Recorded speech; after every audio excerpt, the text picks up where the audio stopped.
first guest says the export performances of the Philippines vis-a-vis Indonesia and Vietnam is sufficient proof of how a closer alliance with the U.S. has adversely affected the Philippines' economic trajectory.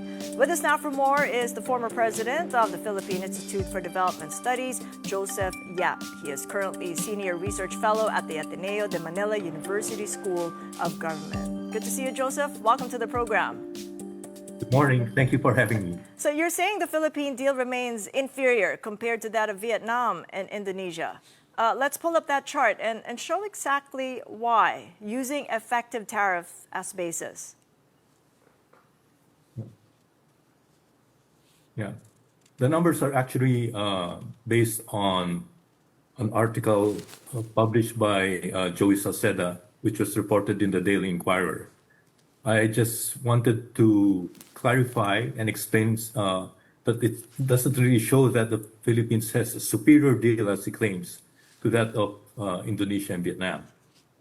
But actually, the main point of the policy note that I wrote with Francis Kimba, and this is the elephant in the room, is that the Trump tariff plan is based on erroneous concepts.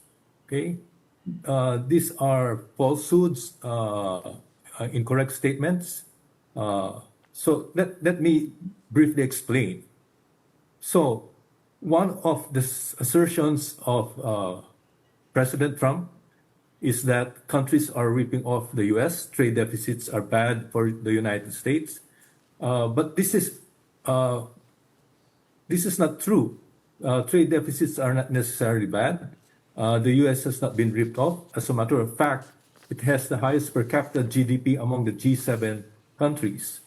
A simple example, let's say you go to the grocery regularly or once a month and spend 20,000 pesos a month. So for the full year, your deficit with the grocery will be 240,000 pesos. Okay, are you being ripped off by the grocery? No, not at all. Right? So having a trade deficit is not necessarily bad. The second misconception is that 19%, which originally was 17%, is based on a nonsensical formula. The formula that was used doesn't make sense, economic sense at all. The third misconception is that they argue that imposing these tariffs will allow reshoring activities, especially in manufacturing sector. Okay, so question number one: why are they also imposing tariffs on coffee and bananas? Will this allow the U.S. to suddenly have a coffee industry, except for Hawaii, of course, and a banana industry?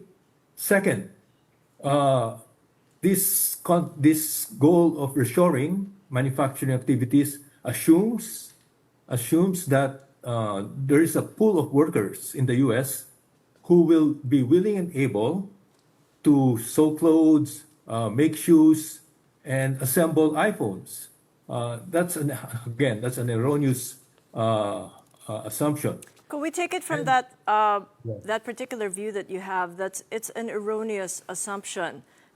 Service exports, that's huge. If ever a lot of the U.S. companies do move back because they wouldn't get any incentives if they didn't, and they stayed in the Philippines, what impact would that have on us? We're already facing 19% tariffs on products, exports. What about service exports? We have the context we have to remember. The United States has a very vibrant services sector. Last year, the U.S. exported $8 trillion in service exports. It has a surplus of $295 billion last year in service exports. Okay, and by the title alone, based on the title alone, Keep Call Centers in America Act. Okay, it's already, based on this title, this proposed bill is misguided.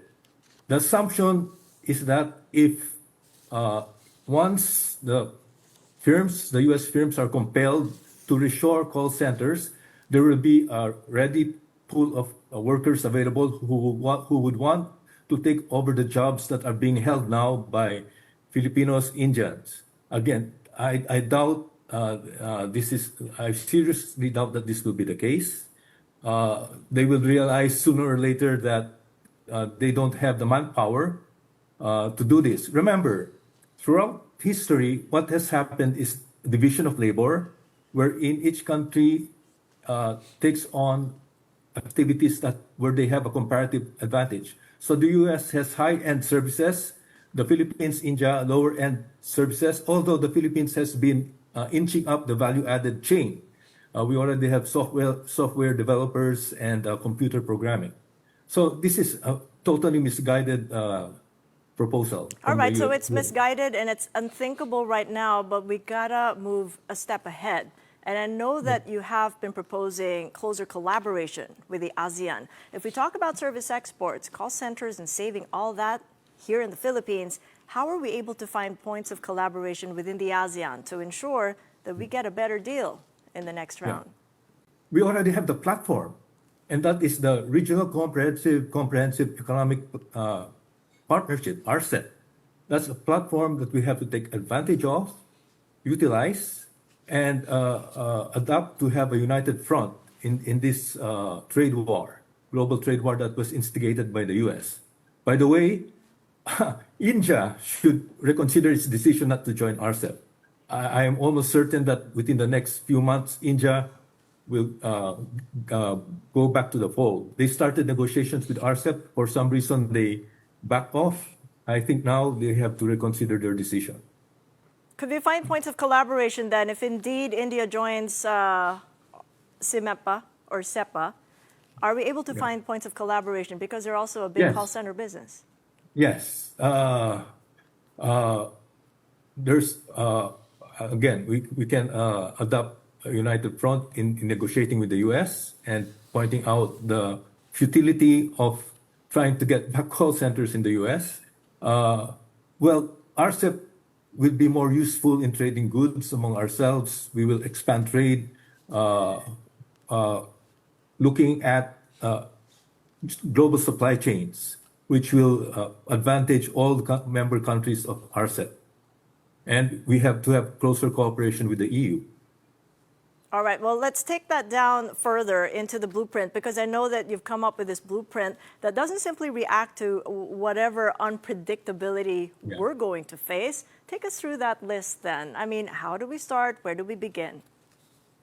Well, I have to credit my co-author, Francis Kimba, for conceptualizing this blueprint for the future. Strengthening coalitions, that's important. So in order to adopt a united front and then build alternative frameworks, actually his proposal is that we have to veer away from the US dependency and then increase competitiveness of domestic industries. We can cooperate with our partners in RCEP and in the EU to strengthen the capabilities of our domestic firms, local firms, agents, and then perhaps in terms of call centers, the EU might welcome more collaboration with the Philippines, and then we have to assert the rule-based order. By the way, the other misconception about the Trump tariff plan, it violates international law, WTO agreed upon rules. You cannot simply increase tariffs arbitrarily. And the Trump administration did that. That violates WTO guidelines. All right, well, it's not too late then for that collaboration that we've been looking for with the ASEAN and the rest of the world. Outside America, thank you so much, Josef Yap of Ateneo.